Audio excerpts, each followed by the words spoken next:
Hello दोस्तों, क्या आपको लगता है कि मेंटल स्ट्रेस आपका एक परमानेंट रूममेट जैसा बन गया है जो हमेशा आपके साथ रहता है और आपको छोड़ता ही नहीं है? मेंटल स्ट्रेस आपकी लाइफ को, आपके हार्ट को, आपकी बॉडी के फंक्शंस को कैसे अफेक्ट करता है, ये ऑलरेडी हमने एक अलग वीडियो में डिस्कस किया है। आज हम जानेंगे कुछ इंपॉर्टेंट टिप्स के बारे में जो आपके मानसिक स्ट्रेस को कम करने में आपकी मदद करेगा। तो आज का टॉपिक है tips to reduce chronic mental stress. Topic पर जाने से पहले जो लोग हमारे चैनल पर नए हैं उन्हें रिक्वेस्ट करूंगा कि चैनल को सब्सक्राइब करें, वीडियोस को लाइक करें, शेयर करें, फॉलो करें, फ्रेंड्स फैमिली के साथ इसको डिस्कस करें। टॉपिक के दौरान हमारे ओपीडी के कुछ स्टोरीज आपको बताऊंगा, कुछ क्लिनिकल एक्सपीरियंसेस आपको बताऊंगा। इस मामले में हमारी फाइनल ओपिनियन और वर्डिक्ट क्या है, और कुछ साइंटिफिक फैक्ट्स और स्टडीज आपको बताऊंगा जो आपको ज्ञान भी देंगे और हैरान भी करेंगे। तो चलिए शुरू करते हैं इंपॉर्टेंट वीडियो। आपके लाइफ में क्या चीज का स्ट्रेस है, कमेंट सेक्शन में लिख के हमें बताएं। और क्या आप जानते हैं स्ट्रेस को कम करने के लिए सबसे बेस्ट टिप्स और ट्रिक्स क्या है, आप क्या फॉलो करते हो, हमें इस बारे में जरूर लिखकर बताएं। क्रॉनिक मेंटल स्ट्रेस सिर्फ आपकी फिजिकल बॉडी को नहीं, आपके हार्मोन्स को और आपके मेंटल सिस्टम को रीशेप करता है। 2007 में एक नेचर रिव्यूज में एक आर्टिकल पब्लिश हुआ था जहां पे बताया गया था कि मेंटल स्ट्रेस आपके हिप्पोकैम्पस को, ये जो कि ब्रेन का एक इंपॉर्टेंट हार्मोन कंट्रोल सिस्टम का और इमोशंस को कंट्रोल करने का एक पार्ट है, उसको अफेक्ट करता है, उसके साइज को श्रिंक कर देता है और आपके कॉर्टिसोल लेवल को बढ़ाता है जो कि आपकी एंजाइटी को अफेक्ट करता है और आपके मेमोरी फंक्शन को अफेक्ट करता है। रिसेंटली हमारे पास एक पेशेंट आए थे जिनको ब्रेन फॉग और इंसोम्निया का प्रॉब्लम था। उनका हमने जब टेस्ट किया तो कॉर्टिसोल लेवल बहुत हाई था जो कि मेंटल स्ट्रेस की वजह से था। मेंटल स्ट्रेस को कंट्रोल करने से उनका ब्रेन फॉग और नींद का प्रॉब्लम अपने आप कम हो गया। तो कोशिश करिए कि मेंटल स्ट्रेस को कम करने के लिए अपनी अच्छी लाइफस्टाइल मेंटेन करने का प्रयास करिए। अच्छी क्वालिटी की नींद होनी चाहिए। योगा मेडिटेशन इस तरह के लोगों में हेल्प कर सकता है। इस मामले में गहरी यानी डीप ब्रीदिंग एक्सरसाइज या स्लो एक्सेलेशन वाली एक्सरसाइज का आप कर सकते हैं। बॉडी के पैरासिम्पैथिक सिस्टम को एक्टिवेट करता है जो कि आपके हृदय की गति को भी कम करता है, स्ट्रेस हार्मोन्स को भी कम करता है। 2019 में हेल्थ रिव्यू में एक आर्टिकल पब्लिश हुआ था जहां बताया गया था, जिसमें बताया गया था कि स्लो पे स्लीप करने से आपका कॉर्टिसोल सिस्टम 40% तक कम हो जाता है और आपका मेंटल स्ट्रेस कम हो जाता है। ये डीप ब्रीथिंग एक्सरसाइज एक तरह से आपके स्ट्रेस इंजन को रीस्टार्ट करता है ओवर हीटिंग होने से पहले, इसलिए इसको रेगुलरली आप फॉलो करते रहिए। रिसेंटली हमारे पास एक पेशेंट आई थी जिनको टेंशन टाइप हेडेक का प्रॉब्लम था, उसको हमने ये डीप ब्रीथिंग एक्सरसाइज के बारे में बताया और 3 हफ्ते के अंदर उनका ये मेंटल स्ट्रेस अपने आप कम हो गया। इसके अलावा नेचर का एक्सपोजर भी काफ़ी इस मामले में अच्छा है। कुछ टाइम नेचर में स्पेंड करिए, 20 मिनट लगभग दिन भर में नेचर में टाइम स्पेंड करिए। सुबह सुबह घूमने चले जाइए, इससे भी आपका मेंटल स्ट्रेस लेवल कम हो जाएगा। 2019 में एक फ्रंटियर्स ऑफ साइकोलॉजी में आर्टिकल पब्लिश हुआ था जिसमें बताया था कि 20 मिनट सिर्फ नेचर में आप टाइम स्पेंड करोगे तो सिग्निफिकेंट कॉर्टिसोल लेवल्स में रिडक्शन देखने को मिलता है। रिसेंटली एक हाइपरटेंसिव पेशेंट हमारे पास आए थे जो बीपी और स्ट्रेस के मामले में परेशान थे। हमने इनको 15-20 मिनट डेली एक्सरसाइज करने को और नेचर में टाइम स्पेंड करने को बोला। कुछ ही टाइम में उनको बीपी की दवा की रिक्वायरमेंट्स काफ़ी कम हो गई। नेचर बेसिकली एक मेंटल रीसेट बटन की तरह से है जो आपके ब्रेन के और आपके ब्रेन के स्पेस में जो सॉफ्ट सिग्नल्स है उनको अफेक्ट करता है, ब्रेन के अलार्म सिग्नल्स को बंद करता है। तो नेचर बेसिकली एक नेचुरल तरीका, तो नेचर में टाइम स्पेंड करना बेसिकली एक अच्छा तरीका है जिससे आप अपने मेंटल स्ट्रेस लेवल्स को कम कर सकते हैं। इसके अलावा सोशल कनेक्शंस भी आपके ब्रेन के स्ट्रेस लेवल को कम करते हैं और ऑक्सीटोसिन लेवल को बूस्ट करते हैं। 2018 में जर्नल ऑफ साइकोसोमैटिक रिसर्च में एक आर्टिकल पब्लिश हुआ था जिसने बताया था कि सोशल सपोर्ट और लोगों का हेल्प लेने से आपका मेंटल स्ट्रेस लेवल और इन्फ्लेमेटरी मार्कर्स 30% तक कम हो सकते हैं।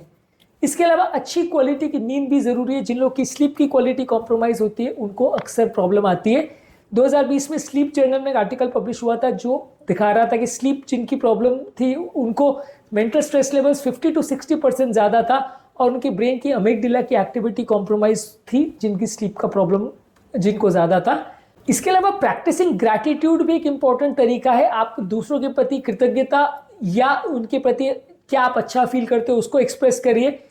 इससे भी कई बार लोगों का मेंटल स्टेटस अच्छा होता है, उनका स्ट्रेस लेवल्स कम होता है। 2021 में जर्नल ऑफ हैप्पीनेस स्टडी में बताया गया था कि 2 वीक ग्रैटिट्यूड जर्नलिंग हैबिट अगर आप करते हो तो इसमें आपका मेंटल स्ट्रेस लेवल लगभग 23% तक कम हो जाता है। रिसेंटली एक लॉयर हमारे पास आए थे जिनको इस तरह का प्रॉब्लम था, यंग पेशेंट थे। हमने उनको सिर्फ ये बोला कि दिन में हर चीज़ जिसके बारे में आप अच्छा फील करते हो, जिसके बारे में आप हैप्पी हो, कृतज्ञ हो कि वो चीज़ आपके लाइफ में है, उसके बारे में अपनी डायरी में लिखिए। इससे उनके एंग्जाइटी स्पाइक्स काफ़ी कम हो गए, उनको काफ़ी फ़ायदा देखने को मिला। इसके अलावा आप डीप ब्रीदिंग एक्सरसाइज कर सकते हैं। अलग अलग पैटर्न की डीप ब्रीदिंग एक्सरसाइज होती है जैसे बॉक्स ब्रीदिंग, डायफ्रैग्मेटिक ब्रीदिंग। ये आपके स्ट्रेस लेवल्स को कम करती है। मसल रिलैक्सेशन एक्सरसाइज कर सकते हैं, जैसे प्रोग्रेसिव मसल रिलैक्सेशन, या आपके मसल्स के स्ट्रेस को कम करता है और बॉडी को रिलैक्स करता है। मेडिटेशन फॉलो कर सकते हैं, अलग अलग तरह के मेडिटेशंस होते हैं जिसमें आप गाइडेड सेशंस को किसी से देख सुन के आप उसको फॉलो कर सकते हो, ये भी आपके स्ट्रेस लेवल को कम करता है। योगा या टाई ची जो एक चाइनीज डांस है, इसको आप फॉलो कर सकते हो, ये आपके ब्रेन के कॉर्टिसोल लेवल को इंप्रूव करता है और आपकी बॉडी के फ्लेक्सिबिलिटी और फोकस को इंप्रूव करता है। इसके अलावा रेगुलर एक्सरसाइज करने से भी आपके ब्रेन के हैप्पी हार्मोन्स यानी एंडोर्फिन्स एक्टिवेट होते हैं। Regular walking, running, swimming, dancing करने से मेंटल स्ट्रेस लेवल्स कम होते हैं। एटलीस्ट 30 मिनट्स डेली एक्सरसाइज करनी चाहिए। इसके अलावा बैलेंस और एंटी स्ट्रेस डाइट लीजिए। इसमें ओमेगा 3 फैटी एसिड्स वाले फूड प्रोडक्ट जैसे फैटी फिशेस जैसे कि salmon, mackerel, tuna, sardine fishes, flax seeds और अखरोट, ये सारी चीज़ें ज़्यादा लीजिए। ये मेंटल स्ट्रेस लेवल्स और इन्फ्लेमेशन को कम करेंगे। इसके अलावा एंटीऑक्सीडेंट रिच फूड प्रोडक्ट्स जैसे बेरीज, हरी साग सब्जी और नट्स को ज़्यादा लीजिए, ये आपके ब्रेन के स्ट्रेस लेवल्स को कम करेंगे। चाय कॉफ़ी भी कम रखिए, बहुत ज़्यादा शुगर मत लीजिए, ये आपके स्ट्रेस लेवल्स को बढ़ाते हैं। पानी ज़्यादा मात्रा में पीजिए, ये भी आपके स्ट्रेस लेवल्स को कम करता है। 7 से 9 घंटे की अच्छी क्वालिटी की नींद डेली होना ज़रूरी है, इसको भी इग्नोर मत करिए, भले इसके लिए आपको मेडिसिन भी लेना पड़े। इसके अलावा अच्छे फ्रेंडली रिलेशंस मेंटेन करिए, लोगों से डेली बात करिए, डिस्कशंस करिए, इससे भी फ़ायदा होता है। टाइम का उपयोग अच्छी तरह से करिए। कई अपने टास्क को ब्रेक करने से और मैनेजेबल स्टेप्स में उसको वर्कआउट करने से आप अपना एग्जीक्यूशन काम का बेटर कर सकते हैं और मेंटल स्ट्रेस वर्क के टाइम आपको उतना ज़्यादा नहीं होगा। वर्क के दौरान अगर आपको स्ट्रेस हो रहा है तो हेल्दी बाउंड्रीज मेंटेन करिए, और अगर कोई आदमी लाइफ में इंटरफेयर कर रहा है या आपको परेशान कर रहा है तो उसको ना कहना और उसकी इंट्रूजन को रोकने का प्रयास भी आपको करना चाहिए, नहीं तो कई बार लोग आपकी लाइफ को नेगेटिवली इफेक्ट करते हैं।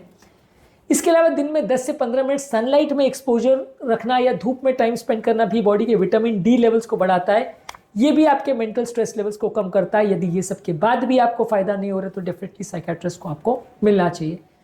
आपने कब लास्ट टाइम बिना किसी गिल्ट के या स्ट्रेस के अच्छी क्वालिटी की नींद एक्सपीरियंस की थी?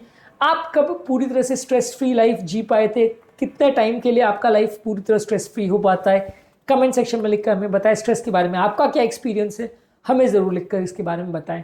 फाइनली इस मामले में हमारा फाइनल वर्डिक्ट या एक्सपीरियंस ये है कि डेली अपने स्ट्रेस को कम करने का प्रयास करिए, अच्छी क्वालिटी की नींद रखिए, मेंटल स्ट्रेस को कम रखिए, प्रोडक्टिविटी अपने काम में बढ़ाइए।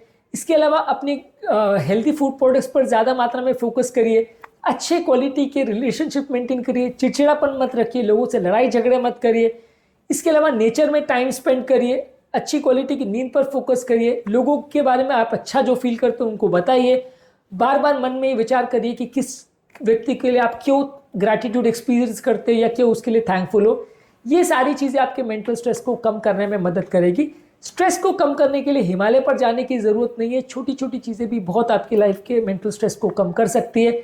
आप कौन सी स्ट्रेस बस्टिंग टेक्निक को फॉलो करते हो, कमेंट सेक्शन में लिखकर हमें ज़रूर बताएं। उम्मीद करूंगा कि आज के टॉपिक में कुछ नई बातें जानने को मिली होगी। जो लोग हमारे चैनल पर नए हैं उन्हें रिक्वेस्ट करूंगा कि चैनल को सब्सक्राइब करें, वीडियोस को लाइक करें, फ्रेंड्स और फैमिली के साथ इस वीडियो को शेयर करें और कमेंट सेक्शन में अपनी प्रॉब्लम्स और अपने एक्सपीरियंस लिखकर हमें बताएं। आपके कमेंट्स हमें आपके बारे में और हमारी गलतियों के बारे में जानने में मदद करते हैं। आपके कमेंट्स का हमें इंतजार रहेगा।